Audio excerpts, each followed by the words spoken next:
to break the suburban spell. Let's take a ride, run with the dogs tonight in suburbia.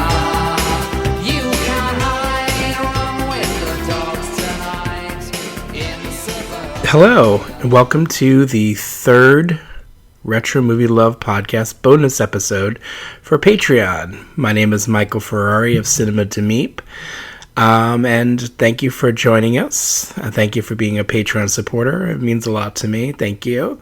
We've done the Jaws movie so far. We've done Final Girls. Now with number 3, I wanted to do another subgenre that I love, and that's the fill-in-the-blank from hell thrillers. Now, what do I mean by fill-in-the-blank from hell? They have all kinds of names for these kinds of movies, yuppie thrillers. Some people just call them from hell movies, or some call blank from hell. To me, I just call the fill-in-the-blank from hell because that's basically what they are. You just kind of have to fill in the blank. It's always someone who's after a kind of a yuppie family of some kind, and menace ensues, and wackiness ensues, and all kinds of fun ensues with these movies. I love them so much. A lot of the movies we're going to be talking about today are from, I want to say, the 90s. That's when they really hit their stride. You could say that they were popularized in the later 80s, I want to say, with the huge success of Fatal Attraction, having The Affair from Hell, with Glenn Close, of course, and Michael Douglas. And that really hit a note with especially the yuppies of the time. And it was one of those water cooler movies. Everyone was talking about them. Did really well at the box office. And you could see in the late 80s they started sprinkling in after that. You would have Friend from Hell's, you would get Cops from Hell's, and so on. They just kind of popped up here and there. And then I feel like with the 90s, especially with the movie we'll be talking about today, that was a really big success in 92. They really started popping up. So 93 had a lot of them, and then they started kind of dying down back in 94, and by the mid 90s they were replaced with other things. But I love these movies. I go back to them a lot. I think there's some really good ones throughout the history of cinema. I'm going to be focusing on the ones from the 90s. There's going to be a couple from the 80s and even one from the 70s here today on the list. But I just wanted to talk about them in general and give you kind of a top 10 of my fill-in-the-blank from hell thrillers. I'm going to cheat. I'm probably going to have 11 at least. And then I'll talk about a lot of the ones that didn't make the list and the usual shenanigans that you'll find in the show. We like to talk about a lot of movies. we don't skimp on that, that's for sure.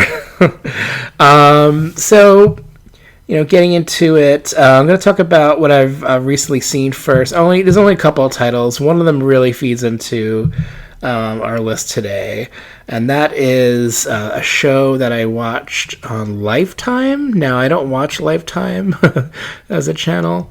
I generally make it a principle to not watch Lifetime because it isn't really the program isn't really geared towards what I like. I think a lot of it's kind of dumbed down and trashy even. I'm sure there's an audience for some of it, and I think some of their TV movies are actually kind of funny and silly. This new TV show, I guess, is a little bit of a change up for them. It's a bit more, as I've seen people describe it, as cinematic. I guess that's true. It does feel a little bit more cinematic than the usual Lifetime show. It focuses on a guy who's obsessed with a girl. And so there's that obsession which feeds into these kinds of from hell movies, obsession, stalkers. There's all kinds of from hell kind of characters. And this one, he's obsessed, a bit stalkery for sure. The twist with this show is it's from his point of view. And I thought that's an interesting way to go. So it has shades of Dexter. He's a bit of a killer, this guy. He's crazy, but also likable, which I think was interesting. I think what I like about the show so far, I'm only 3 episodes in. They haven't aired the 4th one yet as of this recording. I like that it's from his point of view. I like that you get inside of his mind, even if you kind of feel like he's wasting his time being obsessed with someone who might not be worth it. But that's just my point of view on that. I think my wife, who's also watching it, shares that point of view. I don't know. It just doesn't seem to be worth all this trouble. But he does it. The lead, I forgot his name, as I always do. The lead guy, he was in the Easy A. He was a love interest in that. He was on Gossip Girl. I never watched that show, but he was on that show. A fun show so far. Some of it doesn't make any sense to me, but these kinds of stories and the movies we're talking about today, and from health thrillers, you have credibility is stretched a bit. You kind of have to suspend some disbelief, and we'll talk about some elements of that as we get into some of those movies. Because it's a movie. It's not real life. If you were watching the real life versions of stalkers and obsessive types, it wouldn't be fun to watch, because obviously in real life it's terrible, it's horrible, and it's not something you want to kind of just watch. And it just, because the world's a scary place. Entertainment helps you deal with and cope with that stuff, and so movies like this are a good way, and even this TV show is a good way to kind of deal with some of the real horrors of the world. Get lost in the entertainment, and why not?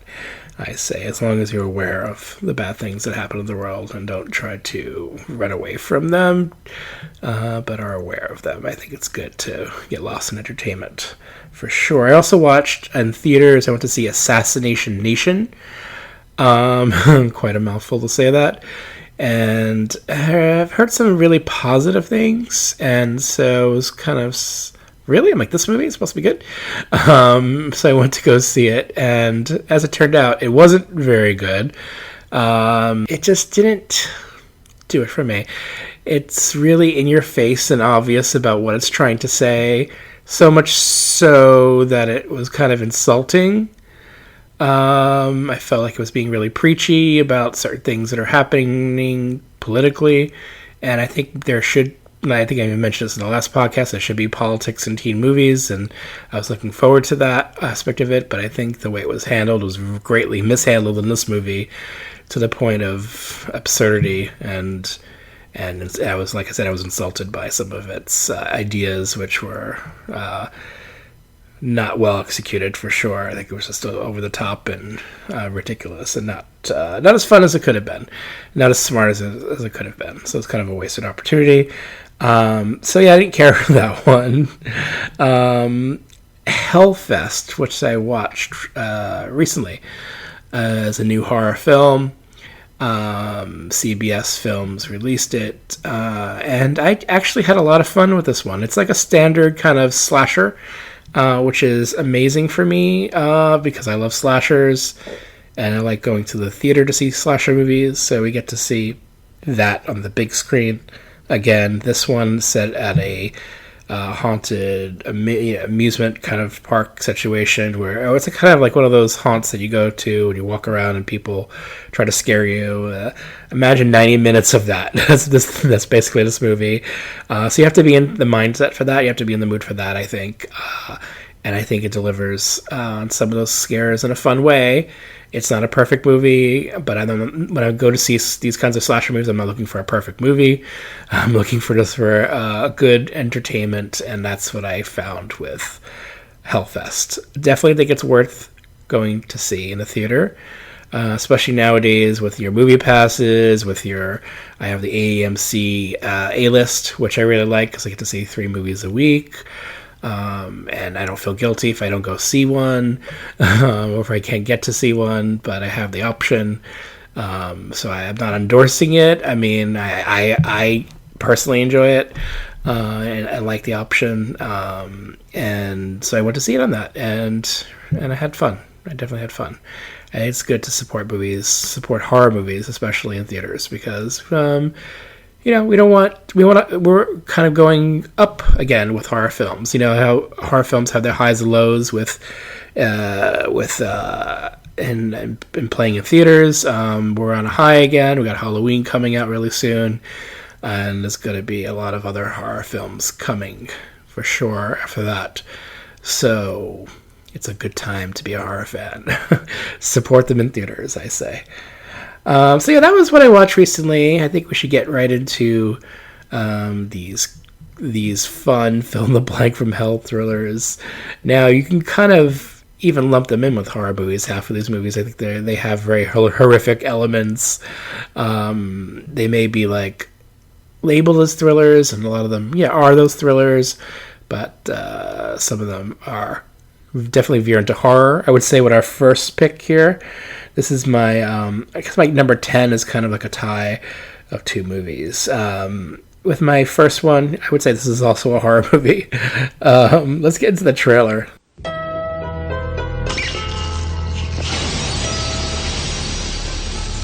You're going to have to be very patient with him in the beginning.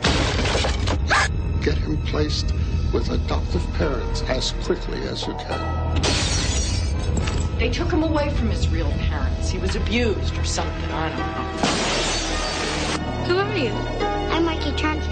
Trentons don't have a kid. Now they do. You don't love me anymore. That's not a toy. I know that. Mikey, no! I'm calling to inquire about a former student of yours. His name is Mikey Trenton, and he's in the 4th grade. The pilgrim is bad, so the turkey's fixing him. Officially, this case is closed. Mikey, put that down. It's not a toy. That's what you say. Hasn't he ever been checked out? Psychologically? Life is full of accidents. What are you talking about? The radio. It's not safe. Why not? Don't you know anything about his history? He's a wonderful kid. He's perfect. Yeah, he's too perfect. I've been doing some research into Mikey Trenton's background. If I had a girlfriend, I'd do anything for her. I think that there's something very wrong with Mikey. There's something very strange about him. I think that Mikey's in love with me. He's only 9 years old. Why don't you like me anymore? No. Mikey, no! Dead people aren't the ones to be scared of. Living people are. I need all the information you can give me on Mikey Trenton. What do you want, Mikey? It's psychotic behavior. Mikey just needs a good, stable home. Remember, Jason and Freddy were kids once, too. Mikey. Okay, that's the trailer for Mikey. Oh, Mikey. He likes it. He likes to kill. Gosh, what a crazy killer kid movie this is. I wanted to pair this with The Paperboy. The Paperboy is also a really fun killer kid movie. I rewatched it recently. I just I don't know. I always thought The Paperboy and Mikey would be a good double feature, and I still think so. But when comparing the two, I think I really like Mikey. Mikey is just completely bonkers. It's Brian Bonsall. You fans of Family Ties will remember him as the youngest of the Keaton tribe. That period of the 80s when you had to add another little kid character. Here, Alex P. Keaton had got a brother that he could kind of influence. And I always liked that aspect of the show where he just kept trying to turn his brother over to the dark side of being a conservative like he was. And I think that was pretty funny. So Brian Bonsall, cute little Muppet-haired kid, gets to play Mikey. Gets its own starring role. What is it? It's about a kid who just loves to kill. He just can't help it. We don't know why he's a killer, but he kills. Get in his way, and Mikey will really... he'll cause some trouble. Especially if he falls for the girl next door. And in this case, the girl next door is Josie Bissett. We all know and love from Meryl's Place. I can't tell you many other things she's been in. I just know her from Meryl's Place for some reason. I'm sure she was in other stuff, but it's not coming to mind right now. Sorry, Josie Bissett, but you'll always be Jane from Meryl's Place. She is the object of Mikey's obsession. And if you're a pesky, nosy teacher like Ashley Lawrence from Hellraiser fame is, you might not fare well with him. If you're a parent who loves your child unconditionally, but it doesn't quite see what's wrong with the boy, because you're not paying that close of attention. Mimi Craven and John Deal, who play Mikey's adoptive parents in this movie. Mimi Craven, of course, was Wes Craven's wife. I think they had divorced before he had died, years before. But she pops up in things once in a while. I like seeing her. Just Mikey definitely will kill you off if you get in his way. He's quite a character, this Mikey. I love that there's a Mikey out there in movies that kills. I like that. It's my namesake is being used that way. Although I ever really call myself Mikey. But if I were a kid in movies, maybe I would be Mikey. And I would like it. I would love it to kill. I think he electrocutes people twice. He uses a bow and arrow. All sorts of things. He gets around, this kid. He knows. I think he uses like marbles or something. He does a full on Home Alone. He Home Alones somebody to death by making them trip through a plate glass window. He has his tricks. I'm imagining Home Alone as a slasher movie, and I think it's kind of amazing. Can we get that, please? I think there was that Home Alone-ish kind of horror movie recently, Better Watch Out, which I didn't think it was that great, but I really want a full-on Home Alone horror movie, please. Now that I'm thinking about Mikey. Killer Kid movies are fun, I gotta say. This one definitely fits nicely in the fill in the blank from Hell thriller, because he really is obsessed. That obsession really plays a big part in these movies, especially with this movie and quite a few to come, for sure. They all seem about obsession or just trying to infiltrate yuppies' lives in some way or another. Try to get into that suburban life, much like I did. I broke my way into suburban life, and now nothing's going to stop me from destroying families and manipulating families with the way I can, because coming soon, it's Michael. Although I have that shitty John Travolta movie. It's called Michael, sadly. Oh well. Mikey, I love you, Mikey. I want to share a glass of scotch with you, Mikey. I mean, if he can kill adults with all kinds of crazy ways. I love that the trailers, like Jason and Freddy, were kids too. Once kids too. I love that. If he could do those things, if he can kill people in those ways, he could share some scotch with me, right? It's not that bad, right? I'm not encouraging alcohol with kids for sure. I'm just encouraging it right now in my mouth. I'm drinking it. So good. But I want a Mikey sequel. Mikey 30 years later. Is it 30 years now? This movie came out in September 23, 1992. It was direct to video. So made for the home video market, I believe. So it's like 26 years. Just turned 26. So what does Mikey look like all these years later? Let's find out. Imperial Entertainment. Now, I remember Imperial, they released a lot of like karate movies, and they released horror. I think that's all they released, pretty much, and that's pretty cool. That reminds me of Times Square a lot. Horror and karate. Why not? Okay, Mikey, come over. We'll play games. We'll kill. We'll do all sorts of fun things. Let's move on before I really get into a lot of trouble with my next one, which we can kind of pair these movies pretty well together. Here is the TV spot. They brought her into their home, You have a piano? Yeah. Would you like to learn how to play? I would love to. but she's not who she pretends to be. You told me you didn't know how to play. No, I didn't. She's been lying to me. On July 24th, The orphanage she came from has never heard of her.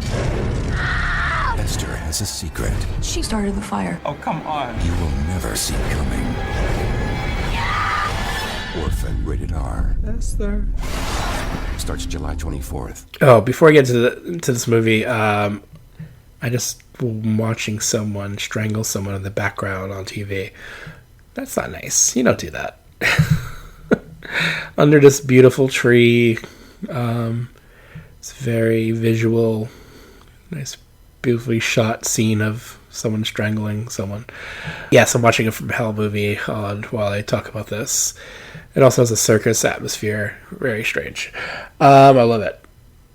This movie, Orphan, I paired it with Mikey for a reason. I wanted to do the Paperboy like I mentioned, but Orphan would pair really well with Mikey because Orphan is like the 2009 studio-made big-budget version of Mikey, because it's also completely bonkers and insane.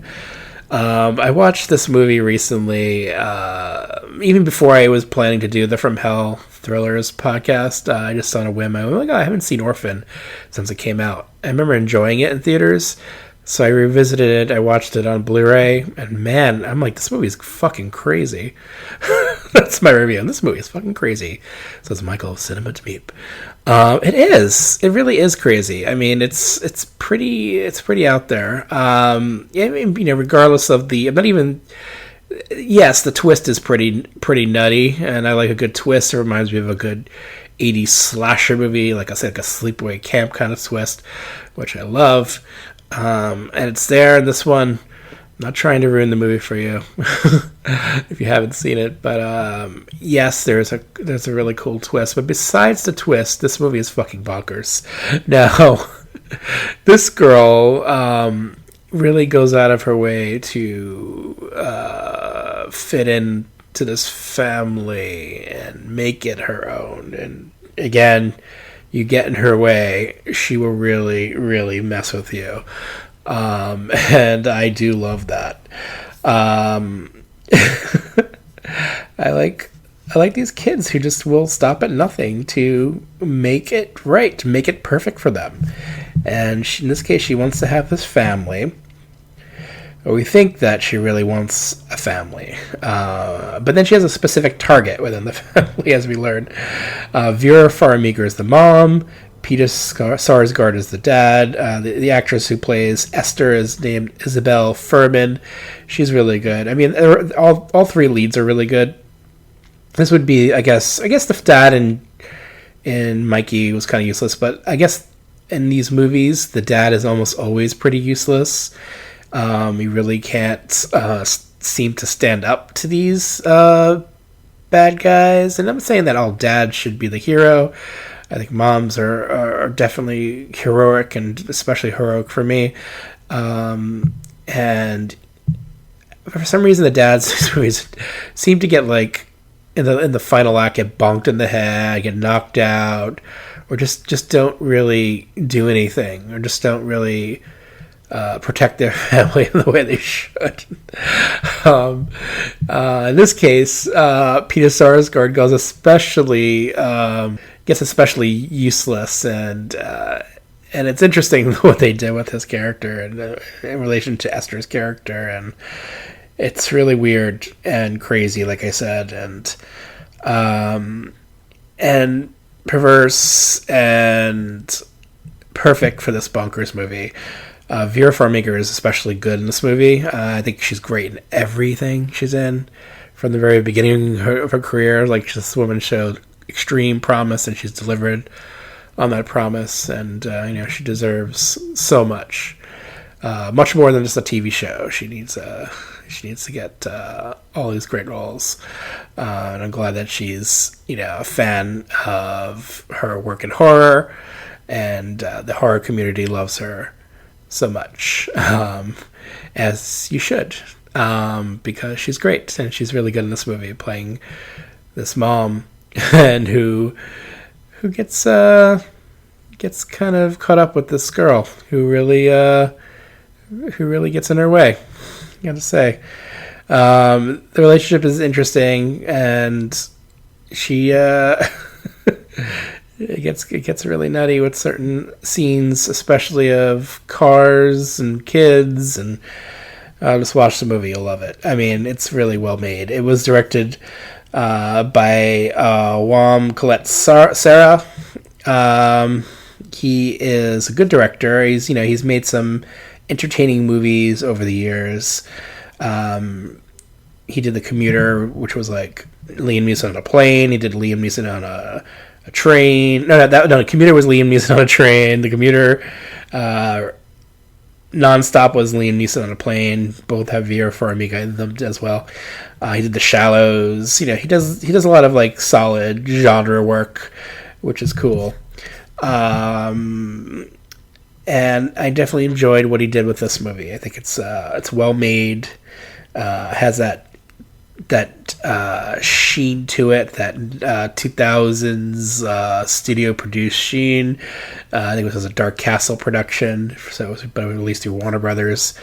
So handsomely made movie, good production value, and lots of fun. This is nonstop fun. I feel like something's always happening in this one, which is what I like in these kinds of movies too. I like when it's exciting, and I feel like Orphan is exciting as much as it is bonkers. So thank you so much for making two crazy killer kid movies. Watch them and enjoy them. And this was a hit. Orphan was a hit. It made $41 million at the box office.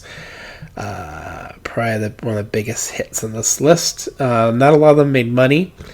Some of them did. Some of them were very big, and that's why the genre was repopularized in the 90s. This one I remember seeing at the UA or Regal, whatever it's called now, in not Times Square, but Union Square. And I had a fun time when I saw it in the theater. And that recent reviewing, definitely worth picking up on Blu-ray. A lot of fun. And now, before we get into my number 9, some pals of the show, I wrote in some lists. Sue Shippers, off the top of my head, blank from Hell movies are as following: The Stepfather, The Good Son, 9 to 5. Now, the Stepfather being the stepfather, The Good Son being the kid from Hell, 9 to 5 being the boss from Hell, Scream, the boyfriend from Hell, The People Under the Stairs, the parents, neighbors from Hell, and The Hand That Rocks the Cradle, the nanny from Hell. David Johnson wrote in The Paperboy and The Companion.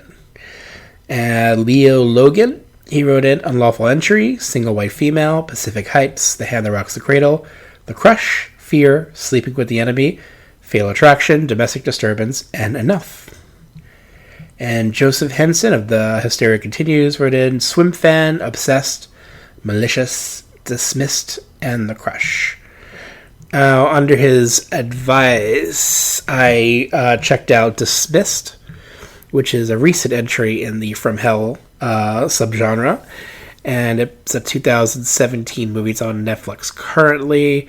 It's about the student from Hell, and I had fun with it. It's kind of like a bad movie in the sense that it feels kind of a little bit slightly low rent, some strange casting choices, but the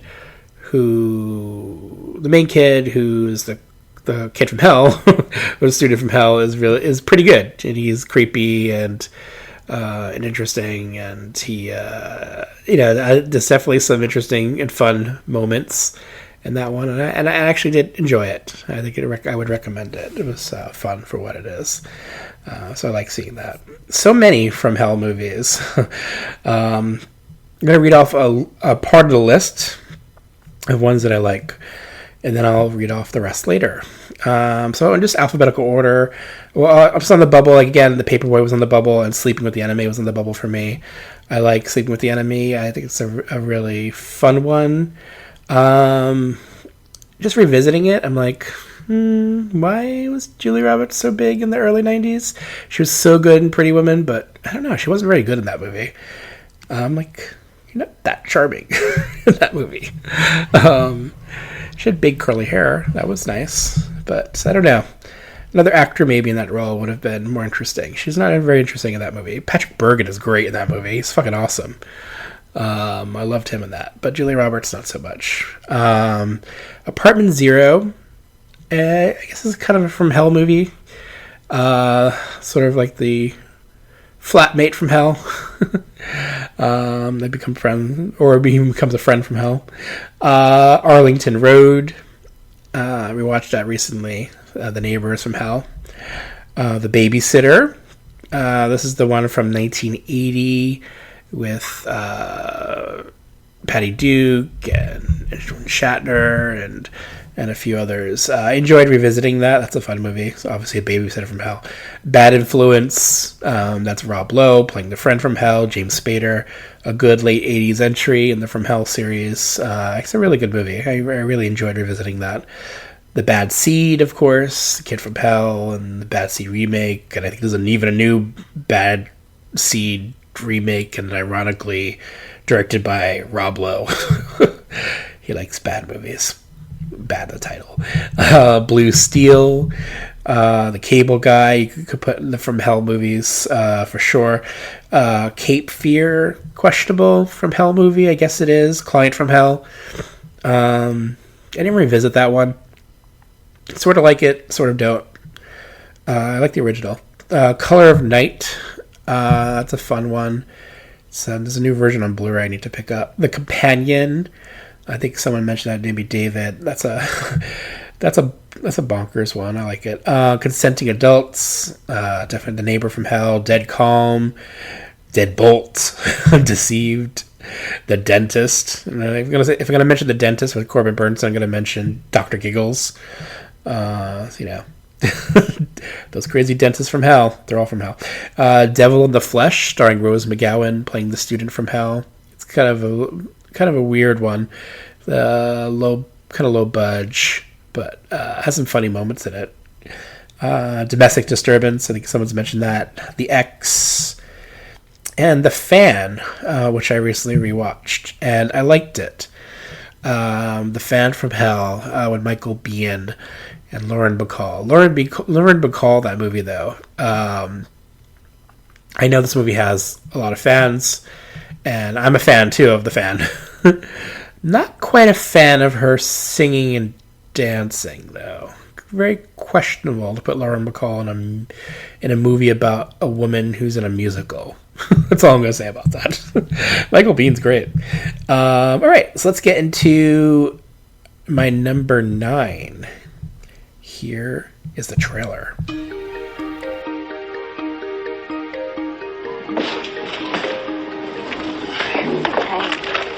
A dream date.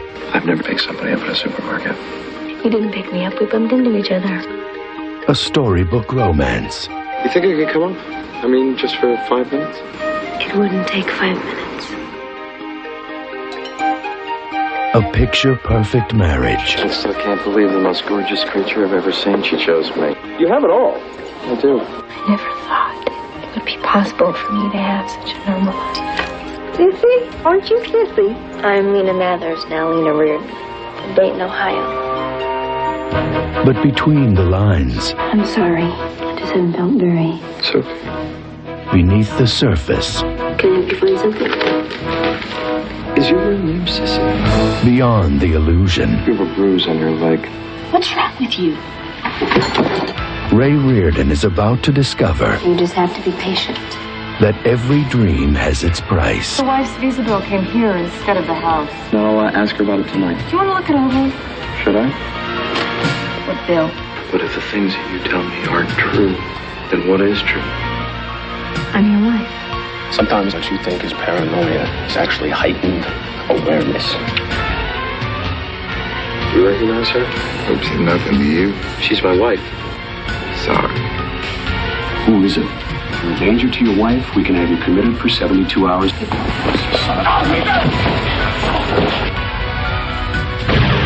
Why weren't you more careful?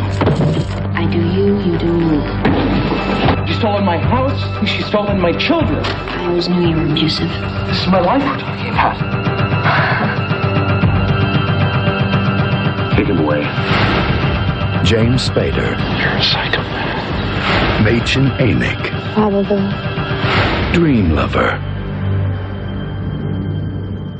Dream Lover. Actually, this is the one I was watching in the background. It's tense and moments, and interesting, and a little different for the From Hell movies. It's The Wife from Hell, if you haven't guessed. Nicholas Kazan directed this movie, the son of Elia Kazan. And it's a interesting choice for director. I mean, he adds a certain visual stuff to it that is kind of unexpected for this kind of movie. This is the only movie, I think the only theatrical release that he directed. He's written quite a few screenplays over the years, including Enough, which is from another From Hell movie, a Husband from Hell movie. So he did The Wife from Hell and The Husband from Hell. It's like about a guy, yuppie from hell. James Spader always plays a great yuppie who marries a woman who he doesn't really know a lot about, and it turns out that she's kind of has a hidden past, and that past catches up with her. She really manipulates James Spader in interesting ways, and then take that with the visuals and circus kind of motif going on in the movie, and it goes for a different vibe from the From Hell movies. There's an unrated version that I had on Laserdisc that had more sexy moments. So fans of the erotic thrillers of the 90s, it would play well with the basic instinct crowd. There's not a lot of murder, not a lot of thrills in a conventional thriller sense, but it's definitely in that vein of those movies for sure. And I always liked it. It's a little different, a little special, I think. That's why I like it. That's why I watch it. That's why I'm including it on the list. James Spader is an actor, of course, someone I always liked and admire. Machen Anik. She's really good as the wife, playing Lena. Or is she Lena? Good supporting cast. Bess Armstrong is there. Larry Miller. And familiar faces. A lot of familiar faces who kind of show up in the background, and I like them. I kind of rewatch this one every few years. There's also some interesting visual motifs, like I mentioned. Look at costume choices, especially. I like Machen's wardrobe is especially important in this movie. Her accessories, a certain accessory. If you watch the movie, you'll find out what it is that she seems to have almost in every scene, and she's constantly touching. I always picked that up. I picked that up from the beginning. It's something kind of one of those like choices that actors make that actually play well into the characters. And I remember when I saw it in the theater, I saw this at the H Street movie line, H Street in the Village, and I just remember thinking, this is different. This is something a little bit different from the many back in '94. There were many From Hell thrillers by then, and I like that about it. So it kind of plays a little bit more to the indie kind of movie crowd. It was released through Polygram. It made like no money at the box office. $250,000, kind of a limited release in May of 1994. I actually went to see Trading Mom right after it, as you do. So Trading Mom and Dream Lover was a big day for me, and two very different movies, but James Spader and Sissy Spacek there for you when you're in movies and on TV. Especially for Sissy Spacek, who was in Castle Rock, which is one of the other things I watched recently. I forgot to mention. Castle Rock as a show, I would say thumbs down. I was a little disappointed. I was actually pretty disappointed in it by the end of it. I feel like it didn't live up to its potential, but Sissy Spacek was amazing in it, especially in that one episode that focuses on her character. It kind of floored me. It was like one of the best hours of TV that I've seen. So I don't know, you can't like a show for just one episode, really. I thought the show was a little bit too repetitive and just didn't have a good payoff for sure. But they renewed it for season 2, and I think they're introducing a different storyline in season 2, so I'm excited about that. But again, yeah, Sissy Spacek deserves all the awards for Castle Rock. She's amazing in it. And she was good in Trading Mom, which is a very different story for her. Very different role for her. Getting back to Dream Lover. Wow, I go on these crazy tangents, don't I? I enjoy it. I recommend it. It's fun. And I like, especially that unrated version, I think is a better version than the theatrical. I think it, or at least the DVD version that's available. I think it is... it adds something more to the movie. Nudity, yes. But there's an interesting element within that, in those bedroom scenes. When you see it, you'll find out. So that was my number 9, and my number 8. Here it goes. Here's the trailer for my number 8. He's an all-night disc jockey. What does this request really mean? Play Misty for me. For Clint Eastwood, an invitation to terror. Nobody asked you to wait for it. You're not jumping me, Buster Blue Eyes! Get off my back, Evelyn. Have to get you all nice for David. I hope he likes what he sees when he walks in here. Because that's what he's taking to hell with him. Just hope we're lucky enough to grab her the next time she tries it. Tries what? To kill you. The next scream you hear will be your own. Clint Eastwood, play Misty for me. Okay, play Misty for me. Clint Eastwood's directorial debut. This is the first feature film that he directed as well as starred in. And that's what I waited to really start your career, really, in directing. Of course, he was, an established actor by then and did lots of films. But as a director, I think he showed a different side of himself, more vulnerable side, literally, in this movie. Playing a guy who's, kind of a macho guy, is a DJ, who gets as a target of obsession by this woman who's a fan of him, and then takes her obsession a little bit too far. They have a physical relationship that he kind of wants to keep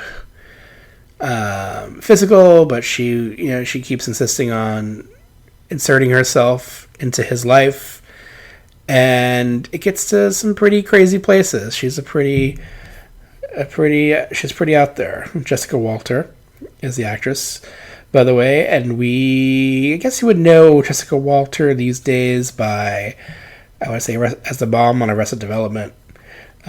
She popped up in a lot of things in the 70s. She was in a lot of great TV movies and film roles. And I think she's really good here. She's really good at playing this hysterical woman who if you kind of like cross her a little bit, she will let you know. She really turns on a dime, which is a good way to really explain her character. She's really nice one moment and then really something else the next moment. I wonder if she's a Gemini. This was released in July of 1971, made $10.6 million at the box office, which was a nice hit, $1971. Released by Universal. I first saw it on VHS, of course, as I did with a lot of Clint Eastwood movies at that point in the 80s. And I remember liking it. I mean, being a little different from his usual movies. He's not doing the Western, he's not doing the cop, he's a DJ. So there's a good deal of jazz music in this one, and his other passion is jazz music besides acting and directing, and he inserts that in here.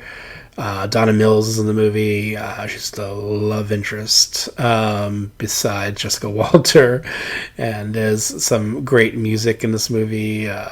There's a great love scene with Donna Mills, extended scene with a great Roberta Flack song.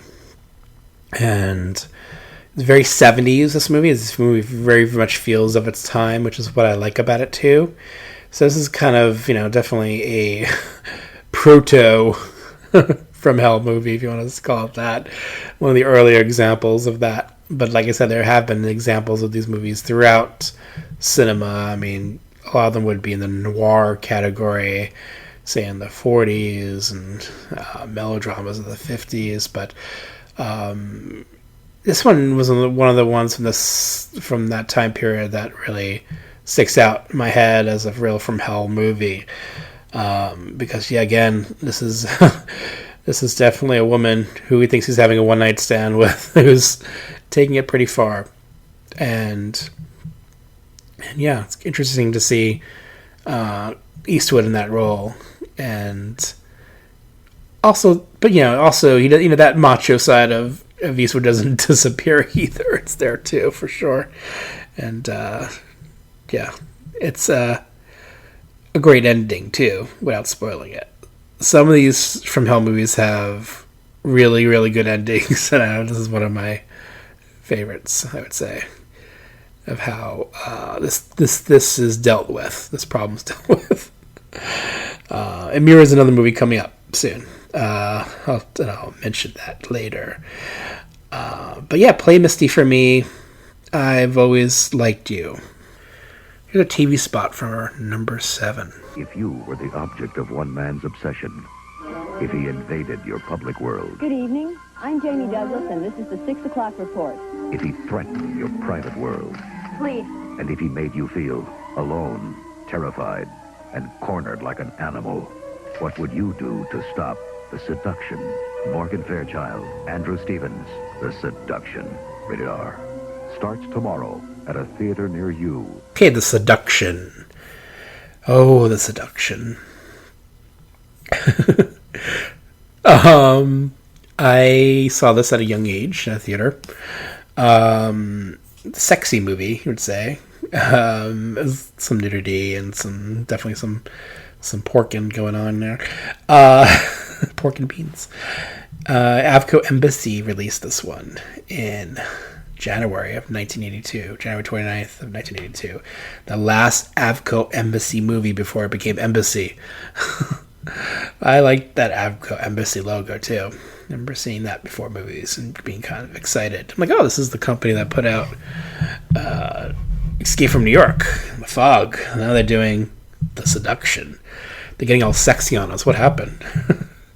I saw this at the Low State Theater, which was in Times Square, and you know what movie I saw this with? Death Wish 2. Which I didn't really enjoy as much. You'd think I'd be into Death Wish 2 and not The Seduction, but I was really into The Seduction and not so much Death Wish 2. I don't know why. This wasn't really my thing, Death Wish 2. Death Wish 3, on the other hand, is amazing. But, The Seduction is Morgan Fairchild as the anchor woman in peril, which is another great subgenre movie. So you have a subgenre within a subgenre of anchor woman in peril. In the From Hell movie, she has a stalker played by Andrew Stevens, and he's pretty good here. He's pretty good as that stalker, who really doesn't take a hint very well. He really likes this lady, and she's not liking him back. She has a boy. She has a man. Her man's is Michael Sarrazin, and she seems pretty happy in her luxurious house in Los Angeles. I didn't think Anchorwoman made that much money. I guess they do. It's a really nice house. This movie opens in a very LA, very much of an early 80s LA feel, but it's very beautifully shot. I think Mac Ahlberg was a cinematographer who did a lot of great movies. I worked a lot with Ken Russell, and he worked with, he did Hell Night. He did a lot of beautifully shot movies. David Schmoller directed this movie. He's really good at photographing, making sure women are photographed well in his movies, like Tourist Trap and this, and a few others. Morgan Fairchild, of course, is a beauty all of her own. There's no one that quite looks like Morgan Fairchild, although her name, you would confuse her name sometimes with other people, but no one quite looks like her. There's a lot of fetishistic close-ups of her nails in this movie, which are very well manicured. She's got a great manicure going on in this, and she looks great in the movie. And Jenna really looks, her hair is like its own thing, like it's like helmet hair, but gorgeously, put together.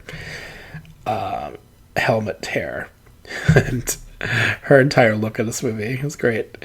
Her friend is Colleen Camp. Why, if you gotta have a friend in a movie, it's gonna be Colleen Camp. I think that's great. It's a fun movie. I really like this movie a lot, actually. Revisiting it, I just had a lot of fun with it. The trailers, if you watch the trailer, it suggests that she has to take matters in her own hand, and that might include a shotgun. So the image of Morgan Fairchild with a shotgun is pretty amazing, gotta say. I encourage you all to check out this movie. I think you'll have a lot of fun with this one. Check out this movie if you want to see really 80s looking pink fonts. I think that Drive may have used the same font. It's used a lot in the 80s, so this is maybe the first example of that I remember in movies. It uses this kind of a very specific 80s looking font. It's done so, this movie's done so well from the beginning credits and throughout. It's, it's not like thrill a minute kind of thriller. It takes its time with its characters a little bit, and I like that about it. I like how it builds to the climax, and it's well done, really well done from David Schmoller. It's underrated. Unfortunately, the Anchor Bay DVD has been long out of print. Don't know why. The company that owns it is not putting out stuff on Blu-ray for some reason, not re-releasing stuff on DVD and Blu-ray. Studio Canal, I think we should all bang down their doors and demand the Seduction be put back into print. It's a really fun movie, and I think we should all own it. It did pretty well at the box office. It made $11.3 million at the box office in 1982. It's pretty good for that kind of movie back then. People did want to see Morgan Fairchild swimming nude, maybe. So yes, Little Meep was thoroughly entertained in 1982, and I still am. Used 36 years later. Wow, that long. I'm still enjoying this one. I think it's really well done and entertaining, and that's why I included it here. Thank you, Morgan. Thank you, David Schmoller. Thank you, everyone who made The Seduction. I really like it. Now let's move on to my number 6. From the moment she met him, she was crazy about him. I love you, Nick, and you love me! Now look, you're too young for me. There's nothing between us. But if she can't have him, no one can. The Crush, rated R. Okay, that was a TV spot for The Crush. So 90s, this movie. 1993. When did this come out? This came out on April 2nd, 1993. The most 90s feeling I think of. Well, there's a couple more coming that are pretty 90s, but this feels pretty 90s to me with the music. It's kind of soundtrack heavy. It was released, I remember seeing it at I saw it twice in the theater. I think at least 2 or 3 times. I think it was like 3 times. One of those times was the UA Sheepshead Bay in Brooklyn. I think I saw it with Hear No Evil and The Crying Game, maybe. I remember seeing those around the same time in the theater. Maybe on the same day, all 3 of those movies in the same theater. I would theater hop. But I didn't feel too guilty. I did go see the Crush 3 times. I did my job. I supported the movie. For God's sakes. It did $13 million at the box office. And so, yeah, I helped it make some money. It's on Blu-ray from Scream Factory, thankfully. This is a fun one. I had this on Laserdisc when it came out.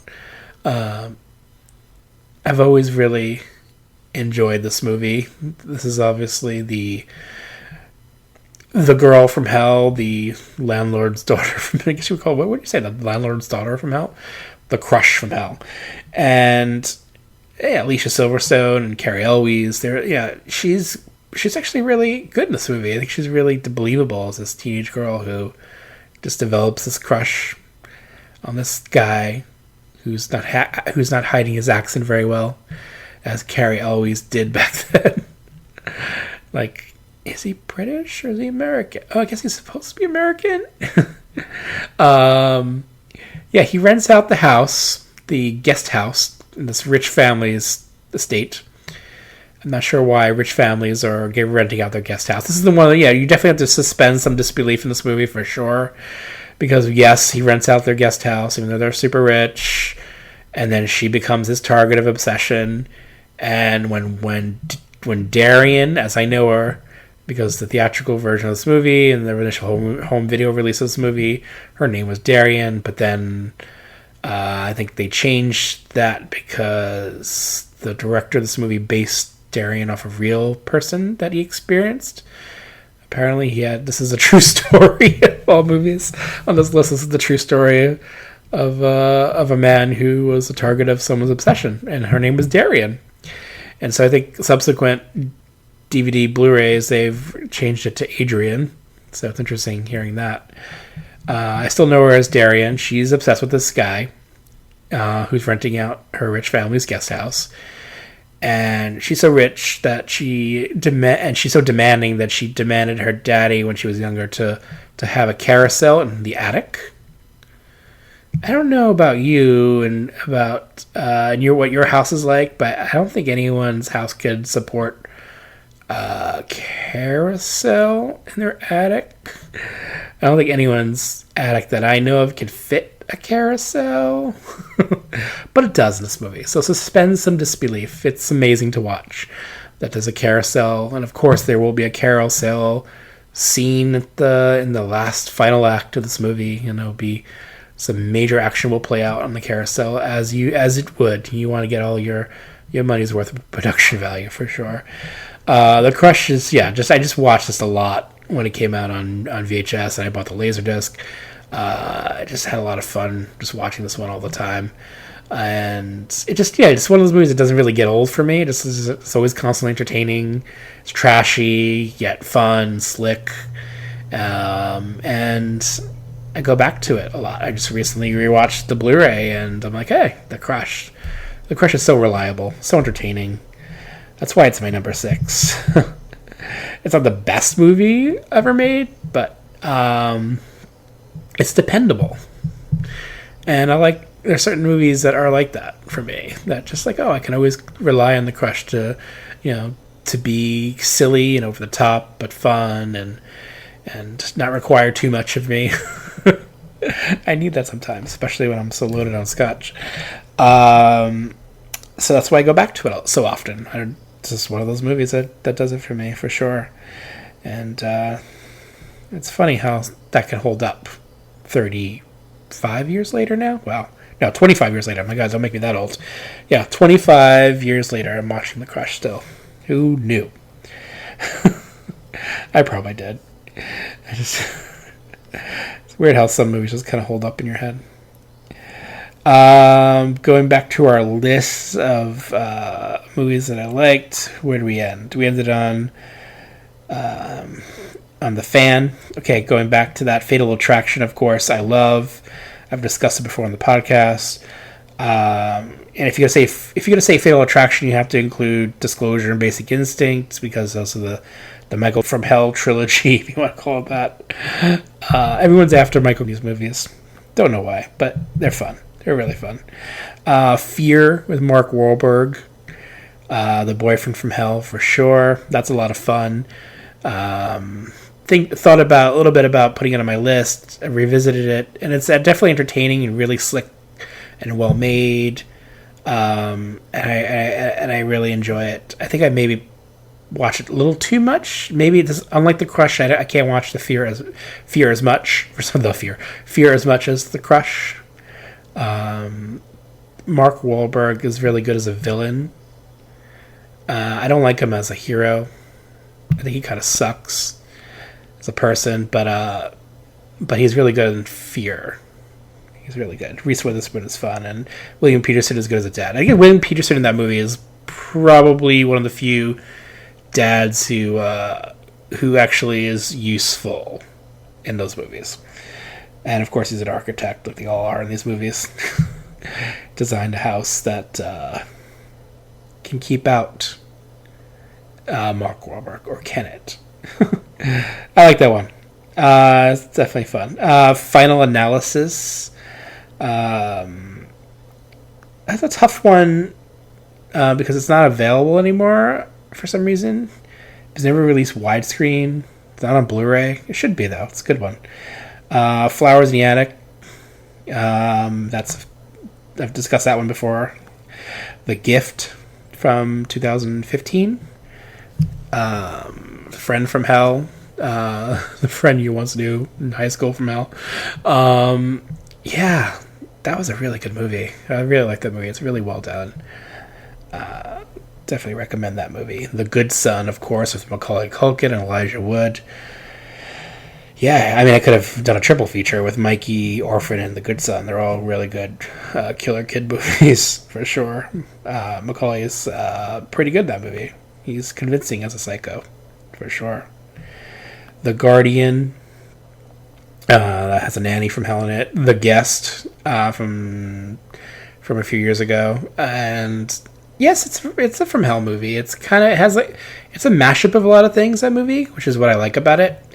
And one of those things is a from hell movie, and I like that. Good movie. Guilty as Sin, I revisited with Rebecca De Mornay and Don Johnson. Now, it's not a thrill-a-minute movie. It's kind of leisurely paced. It's a Sidney Lumet film, which is unusual. He doesn't usually do kind of these kinds of movies, but I liked it. I got into it. Hard Candy. That's a good one. The Hitcher. Mentioned that before in this podcast. Good movie. Hush, which I haven't revisited. I have it on deck. I had it on deck to revisit. I haven't seen it since it came out. I'm not sure if I like it. I'm not sure if I want to watch a Gwyneth Paltrow movie, but it's a from hell movie. It's on here. Invasion of Privacy. Jagged Edge. Joshua. That's Vera Farmiga's in that one too, and another killer kid. The King of Comedy is a from hell movie if you think about it. Kiss Before Dying, that's the remake with Sean Young and Matt Dillon. That's a pretty good one. Lady Beware. And Lakeview Terrace was from a few years ago. Another cop from hell movie. Lower Level. Out of order, I have here Knock Knock. Which is an Eli Roth movie, which is pretty much a from hell movie, yuppie, and these girls who knock on his door one day and prove to be all sorts of trouble. I enjoyed that movie. I get some flack, but I enjoyed it. The Maddening with Burt Reynolds and Angie Dickinson. Malicious. Maniac Cop. That's a killer cop movie. And Mind Games. My goodness, Mind Games. I watched Mind Games for this podcast, and what a weird, bonkers movie this is. Maxwell Caulfield, who kind of infiltrates himself into this family's life, and they're on a camping trip on an RV, and they pick him up, and he just kind of starts playing mind games with them, and it involves kind of seducing the mom, and in a way the son, who's 10 years old, and it's really weird and out there, and you get to see Maxwell Caulfield shirtless playing the flute, so there you go. That's everything for everybody. I purchased the VHS for that one. That's how good it was. Definitely out there. All right. Let's move on with my number 5. Here's Steve's spot. Anyone can see. Hey. She's capable. Who the hell's that? Hey, you want to call your husband and tell him you're working late? No. Now Peter Derns is about to learn In case you haven't noticed, we're running out of executives around here. what she's capable of. The Temp. Morning. Rated R. Starts Friday, February 12th at theaters everywhere. Okay, that's a TV spot for The Temp. I love The Temp. Thank you, Temp, for existing, because you're a lot of fun. Released in February of 93, just in time for Valentine's Day, February 12th. What a Valentine it was for me, going to see this movie 3 times in the theater, like The Crush. Very entertaining movie. Very polished, like studio movie, like Paramount release. So well shot, well made by Tom Holland, who horror fans know as director of Child's Play and Fright Night. It has Timothy Hutton, has 2 Oscar winners, Timothy Hutton and Faye Dunaway. And Lara Flynn Boyle didn't win an Oscar, but she deserves one for The Temp in a way, for being so committed to being this breathless. She's very breathless in this movie, always breathless. Temp, who really wants to climb the ladder as people want to do in the office life, and it's a cookie company of some sorts. And there's so much competition in this cookie company. This movie's kind of laughable on a screenplay level because it's so silly and out there, but it's because it's so well made that it's like this weird mix of like laughable, silly, well made, well acted, well shot, ridiculous, but amazing at the same time. I don't know. Something about The Temp really draws me in. Again, like The Crush, very comforting. I can watch it over and over. I don't get bored of it for some reason. It has a wonky ending. I think the studio tooled with it. They didn't like Tom Holland's original ending or whatever the original ending was. So they played around with it, tinkered with it, shot different endings. So yeah, it's a compromised version ultimately because it has that different ending and it has an ending that's a little unclear, not in line with the rest of the movie. But I forgive it at that because up until that point, it's like pretty amazing anyway. So I'm there and I'm on board and I'm on even with the idea of Faye Dunaway and Lara Flynn Boyle in a cat fight. Sounds perfect to me. It sounds very fitting. It sounds like something Faye Dunaway would want to do anyway, even if she wasn't filming. Imagining those two in a cat fight, like off while not filming the movie, like while on set. Timothy Hutton, who is also kind of known to be difficult. I wonder what it was like directing these 3 actors. So it would have been amazing. Kind of amazing. I want to hear Tom Holland talk about this movie. He was pretty honest on the Scream of Hell Blu-ray from Scream Factory about how he hated Michael Winner's interpretation of his screenplay. I obviously love Screenplay Help. I think it's amazing. And he probably doesn't think too kindly of this movie as well because of it's where it may go in the story. But I don't know. I find this movie continually entertaining these 25 years that I've watched this movie. Not on Blu-ray, but only on DVD. Sad, but true. Lots of fun faces show up in this one. Besides those 3, you have Oliver Platt, Dwight Schultz, Steven Weber, you got Scott Coffey, or Tierney. Lynn Shay has a fun role in this movie, playing a fellow secretary. She has some great moments in it. Lynn Shay always shines in her little moments. And I'm glad she's a star of horror films, and she rightfully deserves it. Yes, again, the scenes that pop out in my head, like when I think about it, I think of the cookie scene, the cookie testing scene. Lara Flynn Boyle breathless all the time, like trying to seduce Timothy Hutton into taking off his bathing suit so they could fuck underwater, as she puts it. There's lots of moments in this movie that really how people die off. Sometimes via wasp, which is in line with The Crush. They both like death by wasp or near death by wasp. Don't know why that's a motif in these movies, but it is. That's how I want to kill somebody out by wasp. Maybe it's because it's about wasps, and because it's about yuppies and fear of nature. I don't know. Climbing that corporate ladder is murder for sure. But so much fun with the temp. I will continue to watch this one over and over. Thank you, temp. I'll read off a couple of more lists from pals of the show.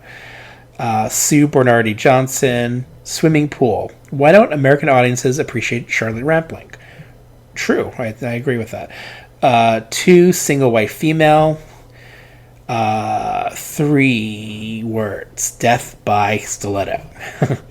And number 3, sleeping with the enemy. 4, hard candy. In the words of my husband, ugh, my balls moved into my stomach. I hear ya. And number 5, misery. Darren Burrows, Dead Calm was a good one. And Maria Fusca Stoker. And Ara Alishan, our good pal of the show, Ara Alishan, wrote in Bill Paxton in The Vagrants. And then he wrote in, thinking a little outside the box here, but does The Guest 2014 count? It's one of my modern favorites and happens to be perfect for Halloween. And I completely agree with that. It is perfect for Halloween. It has a really great Halloween vibe to it. Like that a lot about it. All right, let's move into our number 4 for today. And here it is. From Hollywood Pictures, the loss of her husband, her family. No! She blames it all on Claire. I was calling about the nanny position. Now all she feels is rage. You don't know what she's capable of. All she wants is revenge. You're tearing this family apart. What goes around comes around. The Hand That Rocks the Cradle. Rated R. Starts Friday, January 10th at a theater near you. Okay, I've talked about The Hand That Rocks the Cradle before in this podcast, on the Hollywood Pictures podcast. What's not to love about this movie? This is the one that did really well at the box office, $88 million at the box office, so obviously struck a real chord with audiences. All the yuppies out there were frightened. They checked their nannies out with their agencies, I'm sure, after seeing this movie. Yes, you can definitely relate as a parent, but also as a film goer. You want to see something fun, exciting, and relatable, and that's what it is. It's it's a woman who kind of infiltrates a family's life because she felt wronged by something that happened with her husband and the wife of the family, Annabella Sciorra, and she's going to stop at nothing to get what she wants. Is it revenge? Is it her children? We'll find out. It's a lot of fun. Rebecca De Mornay is great in this movie. I think she's the real selling point. If I'm going to one reason to watch this movie, and that is Rebecca De Mornay, because she is great in this movie. She kind of blows everyone else off the screen when she's acting. Her characters is infinitely more interesting than everybody else. Julianne Moore is the other selling point of this movie.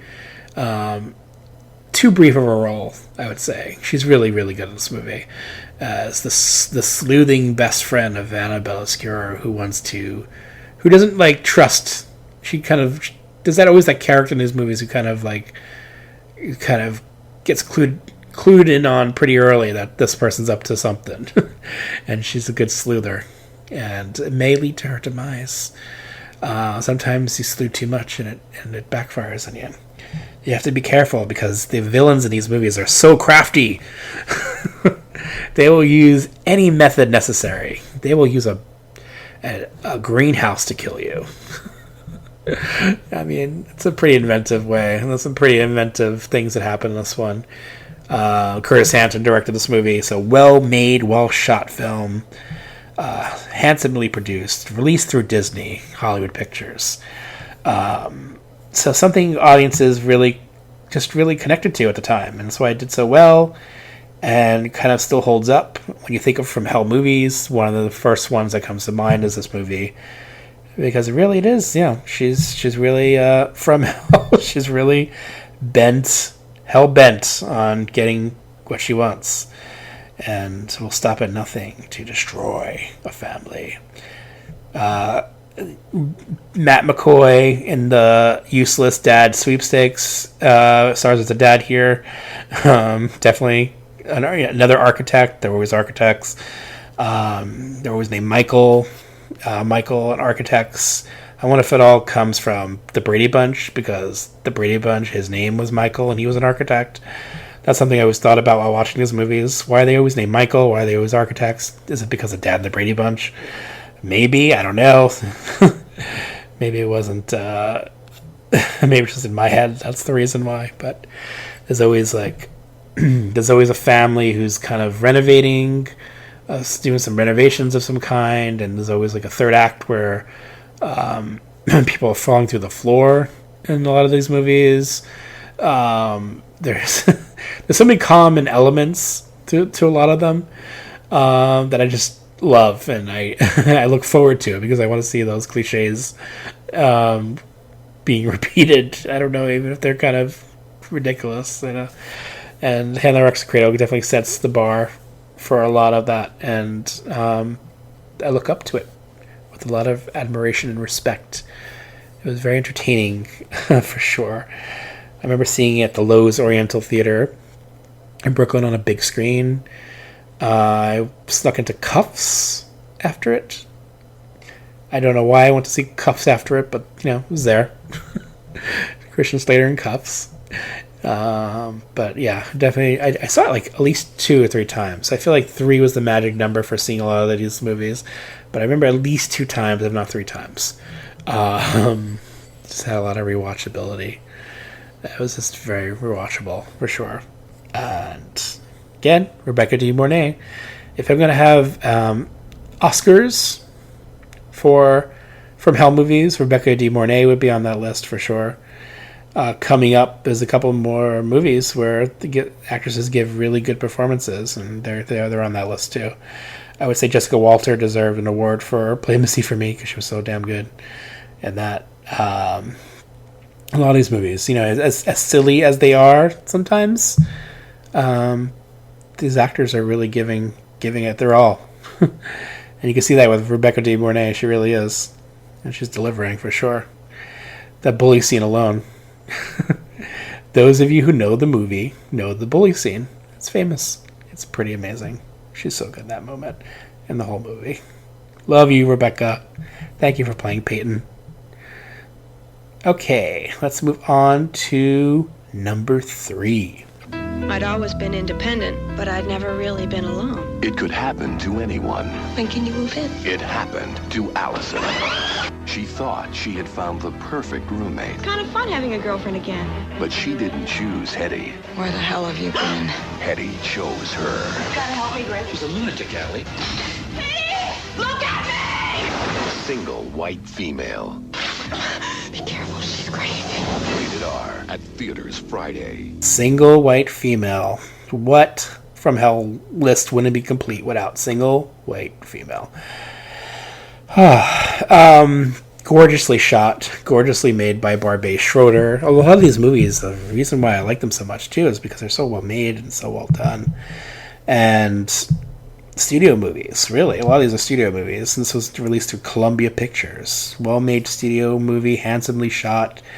Yuppies in Peril this time. Bridget Fonda, the target for Jennifer Jason Leigh, who becomes obsessed with her as a roommate.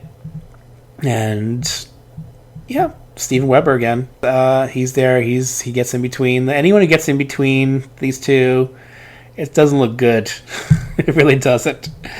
You got Peter Friedman as the neighbor upstairs, the really nice neighbor upstairs, Stephen Tobolowsky, and a few others who just kind of get in there and get in her way. Don't do it. It's not... I think Seeing a White Female is one of those movies where it's really about the relationship, and it's about... Unlike a lot of these movies, the screenplay is definitely more... plays more of a factor in terms of what they say is very important, where actions are usually more important than the other ones.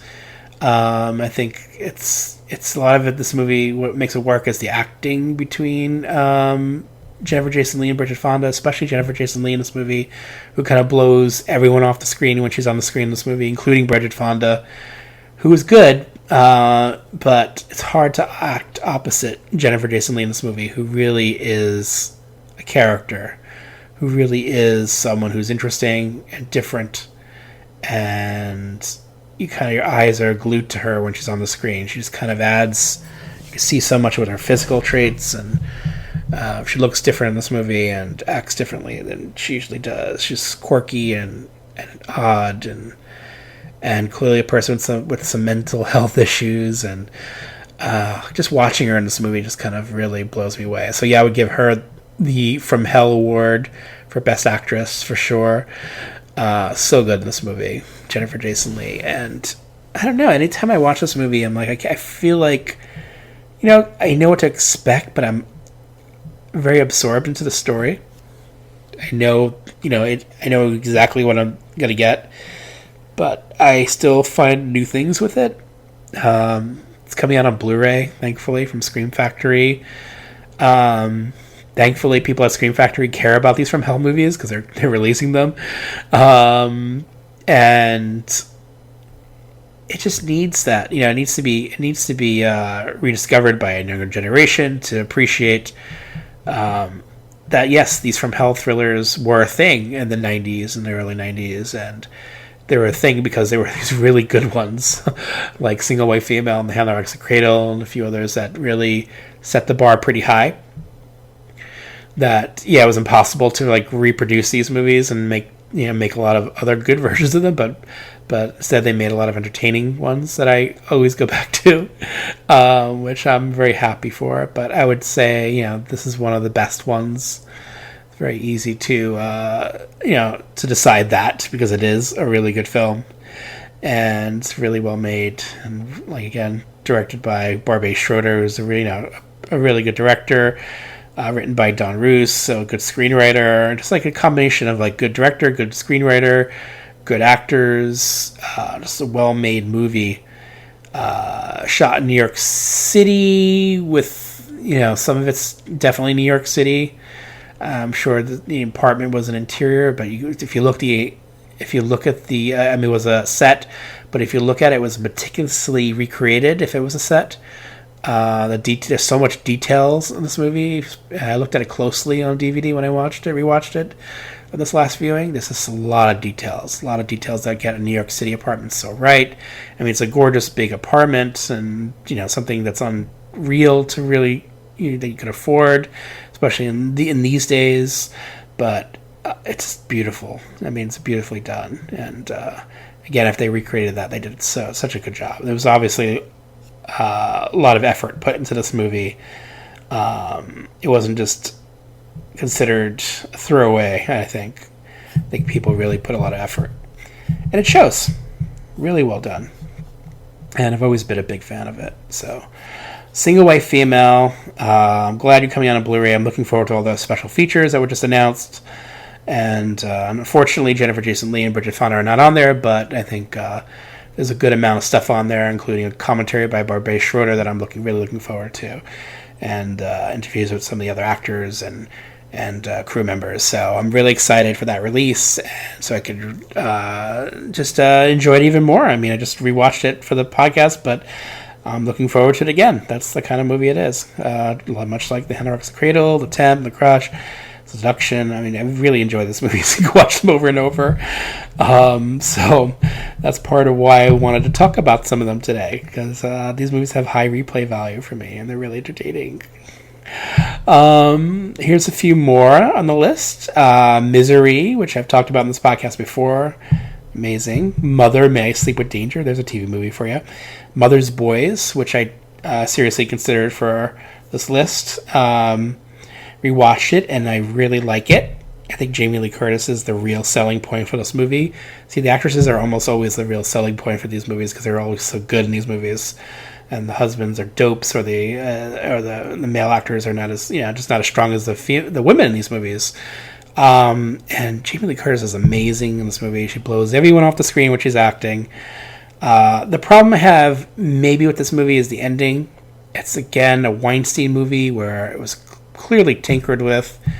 There's some credibility gets truly stretched at the end there. And, it's not a spoiler to say that Jamie Lee Curtis's character is dispatched, because a lot of these movies that person is dead by the credits. It's done in such a weird way that it seems like a throwaway. Like something was done here. So this wasn't a glorious ending for Jamie Lee. Why is Jamie Lee Curtis in these movies always dying, falling to her death, and not off screen, like in Halloween Resurrection? And this just the tinkering just ruins the ending a little bit for me. But the rest of the movie is very interesting, very well made. And I liked a lot of the visuals, and the themes are pretty dark and disturbing and weird and cool at the same time. I liked that about it. Never Talk to Strangers, with Rebecca De Mornay, Office Killer, 1 Hour Photo, P2. I also revisited that for the podcast. Fun movie. I really like that movie, and that's a good Christmas movie too. Christmas horror as well. Pacific Heights, Red Eye, Ricochet. Gotta have Ricochet on the list. The Roommate, Sliver, which I rewatched. Oh, Sliver. I like Sliver, actually. It gets a lot of flack, but it's an entertaining one. And well made. The Stepfather movies, of course. You gotta have the Stepfather movies on these lists. 1, 2, and 3. I like all three for different reasons. Sweet Murder. Swim Fan, which I like. Unlawful Entry, which is a really good movie. Unsane, which is another recent entry in the From Hell movies. I like that one a lot. The Vagrant, which I didn't think about until our Alishan mentioned it. I like that movie. That's a fun one. That's a good one. Bill Paxton too. R.I.P. Love you. Windows. Windows is definitely out there. Another bonkers one, I would say. And You'll Like My Mother. There were a couple that someone mentioned to me, like Stalked and Under Pressure, which I haven't seen at all, but I'll throw those on the list here. Those are those lists. Let's get into... I have 2 more left. Let's finish off the list before I forget them. Ben Schur, he wrote in his list, an underrated From Hell movie is Black Magic Woman. Sexy witch from hell, played by Apollonia. I don't think I've seen Black Magic Woman. I might have rented it, actually. But now that I remember, I did rent it on video, but I don't remember much about it. So I might have to rewatch that one. Thank you, Ben. On Instagram, Stanswittek, Stanswittek. He wrote in Unlawful Entry, The Cop from Hell. Kinder Trauma wrote in Single White Female, The Roommate from Hell. Now, Kinder Trauma is my favorite website on the internet. I love Kinder Trauma. I've noticed a lot of people have been using that word, Kinder Trauma, but it's always come from them, that website. They coined the term. I think you should acknowledge that. I love Kinder Trauma. And respect. They're the best. And Stropy Femme, STROPPFEMME on Instagram, The Hand That Rocks the Cradle, for that scene alone. And that is the Peyton confronts the bully scene, of course. We gotta love that scene. One of the best in these movies. Jeff Nelson from Screen Factory wrote in, you know what I'm going to say, The Fan from 1981. But if we're talking post-Fatal Attraction, which opened up the psycho floodgates, then it's Hand That Rocks the Cradle.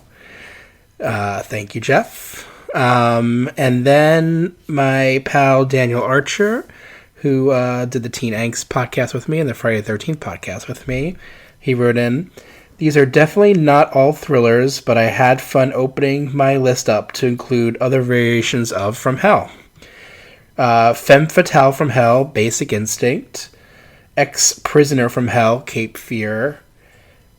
Ex-Husband from Hell, Blood Simple. Gay Trick from Hell, Stranger by the Lake. Grad School Project from Hell, Candyman. Psycho X from Hell, Star 80. Student from Hell, Election. And Teacher from Hell, The Piano Teacher. Thank you, Daniel. And thank you, everyone who's written in your lists. I appreciate it so much. I love reading them out. Here is my number 2.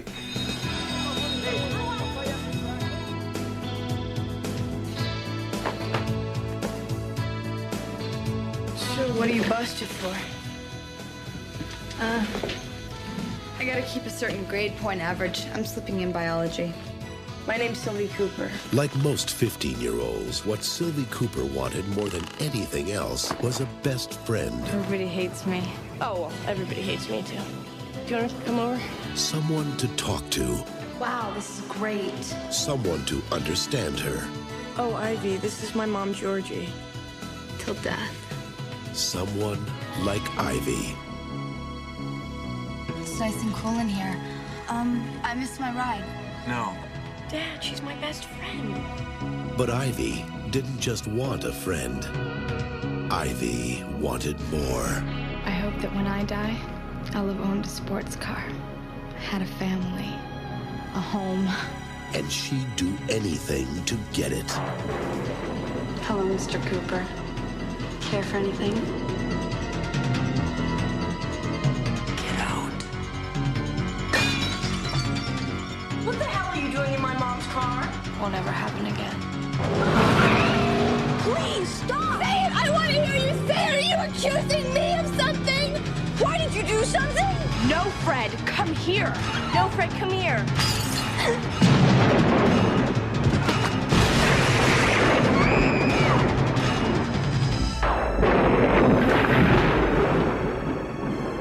We can all be together now. We can all be a family. All right, that's the trailer for Poison Ivy. Much like Tom Skerritt in this movie, who is a recovering alcoholic. He gets tempted by drink. One of the things that the bad guys or girls in these movies do is they tempt people with their vices. His is booze and sex, and he tempts her. He gets tempted with booze, and I'm being tempted with booze right now in my mouth. It's really good. And Poison Ivy. Now, I made a trip into the city to see this movie at the Coronet, and I knew it was Drew Barrymore. That's all I knew about it. Drew Barrymore in a thriller, and I had to see it. And when I went to see it, I'm like, wow, this is a good movie. This is something a little different from the teen thrillers of the time. From Hell wasn't quite yet a thing. It was becoming a thing with all these movies coming out one at a time. It didn't feel quite like it was that, but it is really the friend from Hell. This is a From Hell movie from through and through. I didn't quite feel like that yet because it felt a little bit more artistic. I don't know. It just felt a little different. And it was an independent movie made by Kat Shea. Now, this one feels different because it's from a female point of view. A lot of these movies were directed by dudes, which is what makes them feel the way they do, I guess. Maybe more masculine or from the male point of view. This one is directly from a female point of view for the most part, with Kat Shea's direction and point of view as a writer. And it adds something special to this movie that all these other movies in this list don't have. It has that point of view, and it feels like it really captures the time. It captures an energy that other movies don't have. It captures the vibe of this girl who just kind of clings to this other girl and her family because she just can't help herself. She has to, when she sees something she likes, she grabs it. Sometimes she steals it. A lot of times she manipulates her way into it. And so she finds herself, Drew Barrymore befriends Sarah Gilbert, who we all know from Roseanne. And she climbs her way into her life and a friendship. Sarah Gilbert doesn't have a lot of friends, so she finds like this person who reaches out to her, and they have this connection on a friendship level that is interesting, and a bond, and Sarah Gilbert's she's rebellious in her nature. She is a do-gooder where her family is rich and maybe not so much into the idea of doing good for others. She's an outsider in her own family, in her own life. She even she's a lot like other characters in movies who feels like she doesn't belong. She feels like she's adopted. She makes jokes that she is, or she tries to lead people that she is, even though she's not. She's a character that I greatly relate to, and I think a lot of us can relate to. But then when Drew Barrymore shows up, and she's griftery and quietly menacing in her way, she just kind of, she likes the way she manipulates and clings to her in such an interesting way. It just kind of, Drew Barrymore does it in such a way that you don't really get knocked over the head that she's out to get anyone. It really feels like she's honest in her intentions, but she really feels like she can't help herself. It's an interesting performance. I don't think Drew Barrymore has given such an interesting, complicated performance as this before. I've always liked her in movies, and I think she's very cute in a lot of movies, and I think and she's definitely had good roles since then, but I really feel like what's written for here and the way she performs it is something different for Drew. And it's a really good comeback vehicle for her, where she was making that transition to teenager. She had all those troubles and to an adult. And yes, this movie features sex with she's younger and questionable with some of that, but I think this movie also hits a lot of those notes on an honest level as well. It walks the line between exploitation and art, and some of the best movies do that. I feel this is a movie that always strikes a chord with me every time I watch it. Like, I forget how good it is every single time I watch it. Like, every time I watch this movie, at the end of it, I'm always like, wow, this movie is great. Why do I always forget this movie is great? Because I think it's often looked at as just like sleazy entertainment. It has sequels that kind of cheapened it a bit. Not that I think that sequels ever cheapen anything, but I think because those sequels were direct to video, just not quite as good. Just kind of maybe just tampered with its rep. I think Poison Ivy is a legitimately great movie, and I like all that it has to say. I mean, I feel like Cache does that in every single one of her movies, whether they be independent movies like this one, some of her Corman stuff, or even her works for hire, like The Rage, Carrie 2. I think she really inserts a point of view in every single one of these movies, and that's what really makes them special. And it's very evident in a movie like Poison Ivy that this is someone who has a point of view and really wants to tap into what it's like to be a teenager. And I feel it's really honest. This movie could also be in the teen angst episode that we just did, because it really taps into all those teen angsty feelings for sure. But yeah, it goes for that conventional from hell kind of thriller where there are some dark things dark turns it will take, and there will be people dying along the way.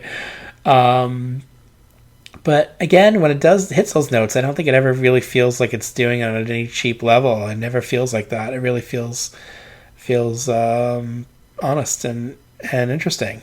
I mean, everyone's always interested in what this movie has to say. Cheryl Ladd is the mom. Tom Skerritt is the dad. And they're good too. Like everyone is pretty good. I think Tom Skerritt has a good, complicated performance in this movie, which is nice to see Tom Skerritt doing. Sarah Gilbert is definitely good as the friend, and just those four leads are all good in this film. I really dig it, and I've always liked this movie. I think it really should be noticed more, and definitely props to Drew Barrymore for really pulling it off here as a very believable femme fatale of sorts, and I think she's great in this movie. It didn't do too well at the box office, but it was definitely a hit on home video, where everyone kind of remembers it and thinks of it as a Skinamax kind of movie. I don't really look at it that way. I really don't. It's strange. There's definitely definitely that element of it in it, but it never really feels exploitive to me. I mean, it is and it isn't. That's what I like about it. Good film, really good film. And here is my number one from Hell movie. Twinkle, twinkle, movie star. Eric knows just where you are. Try to run, try to hide. You won't get out of this alive. Dennis Christopher in Fade to Black. Rated R. Fade to Black, now playing at a theater near you. Fade to Black. Why Fade to Black? I think Fade to Black is the perfect movie to end this list on because it's a movie about a movie fan from hell. He is Eric Binford, and he loves movies so much that, yes, he kills for movies. He literally takes on personalities from different characters from movies. That could be part of why this movie is not available anymore. I think the rights issues are holding this one up big time, because this movie references a lot of movies, actually has footage from other movies in it, which these days are a lot harder to clear than they might have been in 1980 when this movie came out and was made. It's just a lot harder to clear that stuff these days, because everyone wants a piece of the action, a piece of the pie, and so there's a lot of people to pay, and so to clear a movie like Fade to Black, it would probably cost a lot of money, and there's no guarantee that there are enough Fade to Black fans out there. And that saddens me, because Fade to Black is a great movie. I love this movie. I think Dennis Christopher is especially great in this movie. So there's a really good male performance, and the lead male performance in this movie is Dennis Christopher as Eric Binford is a character like no other in movies. I mean, there occasionally are the movie fanatic characters in movies like Randy from Screen and so on, but Dennis is very complicated. I mean, he gives a very complicated performance as Eric. He's someone who you kind of see, you kind of are immediately drawn to. You know, Dennis is great in movies like It and Breaking Away, and we loved him so much in Breaking Away. He did this movie kind of not long after that. So you're immediately drawn to him, and then you see the stuff from his point of view. This movie's almost all from his point of view. So you're kind of with him, and you like him, and you want to hang out with him, and you want to like movie geek out with him. You want to be like Mickey Rourke in this movie, who's a rival movie geek, which is weird for Mickey Rourke, but he was in this movie. I like that element a lot about it, and then as things get darker and darker, progressively darker and darker with every murder in this movie, his character gets more and more entrenched into becoming a film character, and it gets a little bit lost along the way. I don't know. He's such a nuanced performance and interesting performance that I'm always drawn in. I'm like, hey, it's again like Poison Ivy. Every time after I watch this movie, you forget how good it really is, and and how well done it is. It feels like very much of its time. It feels very 1980 or even late 70s.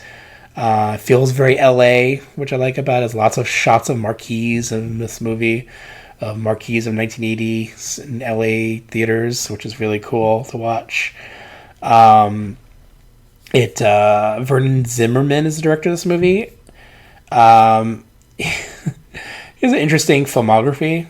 He did Unholy Rollers, which is a roller derby movie that I think is actually really good in the 70s. And then his other credit is writing Teen Witch, which is amazing. Teen Witch, roller derby movie, and Fade to Black. I want that filmography. That's an interesting one for sure. Yeah, he wrote and directed this one, and you kind of get that sense that whoever wrote and directed this one is definitely probably a film geek themselves. You would kind of have to be.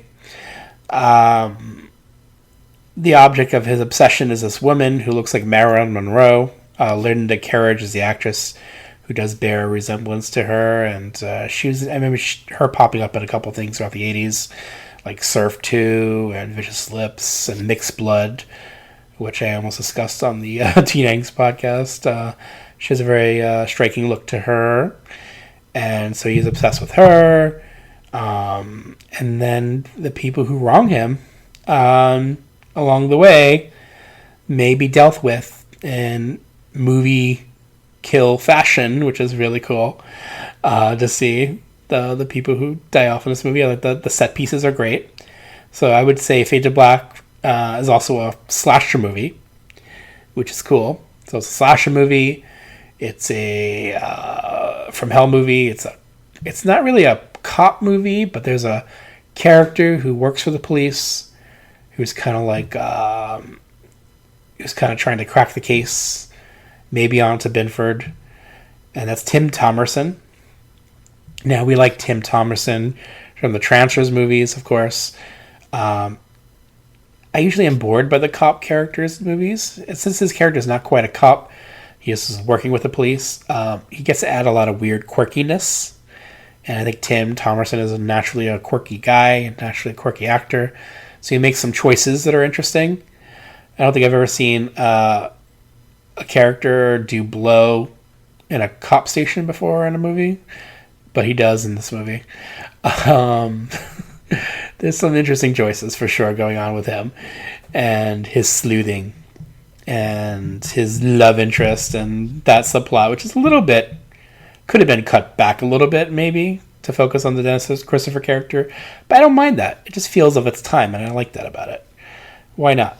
And I think the movie always, I think you have to have someone you kind of, who's not Dennis as he gets darker and darker and gets crazier. You need to have someone to cut back and forth between a bit. And it never takes away from Dennis's character, I don't think. I think he's so well done. And you relate to this guy from the beginning. I remember watching this movie growing up and seeing it in the theater the first time, and being like, I saw it at the National Theater, which was in Times Square, and like the Fog and Phantasm double feature had just ended, and that was playing there, and then they replaced it with Fade to Black. I just remember that time, just seeing so many cool horror movies, but seeing this movie and like just thinking, what is he doing during his masturbation scene? That kind of confused me as a kid, and then kind of getting it a bit when he was a little bit older. Like, oh, just having interesting thoughts about that, and seeing that on film, which I didn't see it that often, and just connecting to a character who's also a film fan, because I was burgeoning film fan growing up, and there he is on the screen, even though he's a crazy psychotic person. He was still a film lover, so I could relate to that. And there will be scenes of him with amongst the film cans, the many film reels. He works for He works for a company that deals with a lot of film stock, and I'm not sure if they're developing it, what they're doing with the film, housing it. But he gets to work for that, and he has a boss who's very mean and berating and awful. And there may be a scene where that boss is dealt with and dispatched. And there might be Halloween posters and cool Compass International posters in that scene. Gosh, that's a great movie. That's a great scene in that great movie. It's such a film lover's film.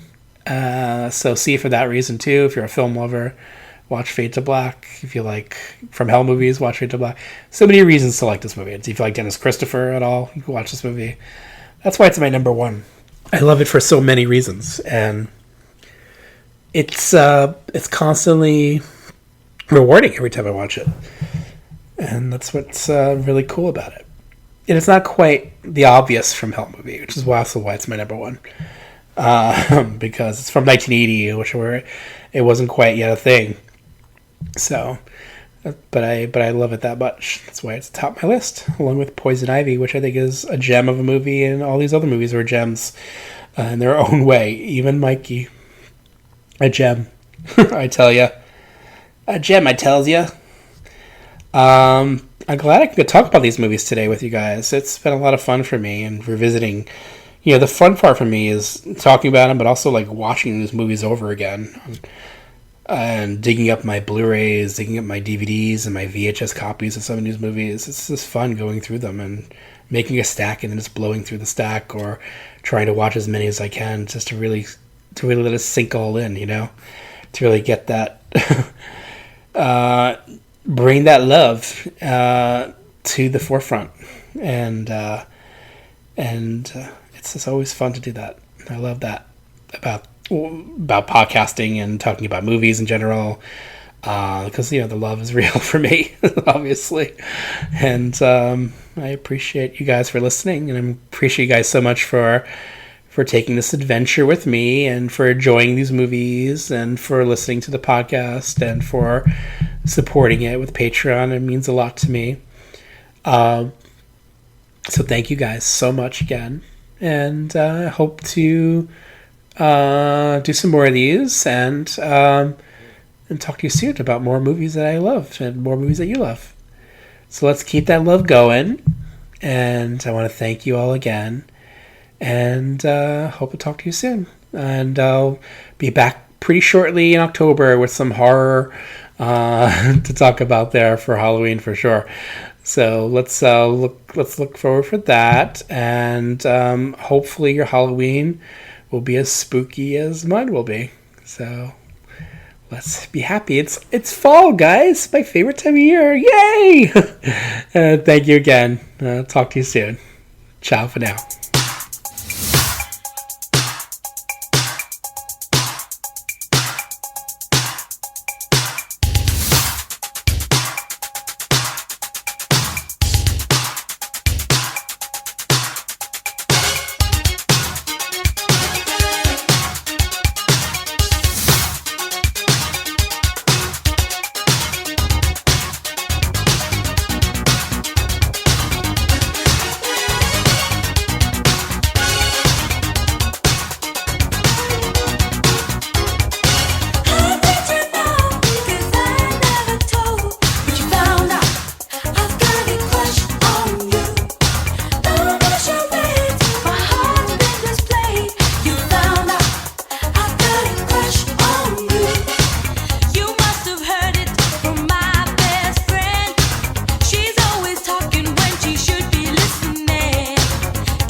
Hi, Emma.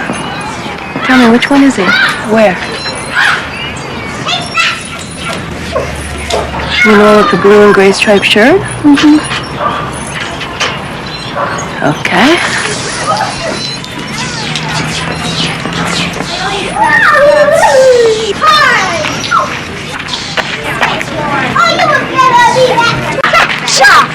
Watch it, Trippy! Sidewalk! Ow! My arm!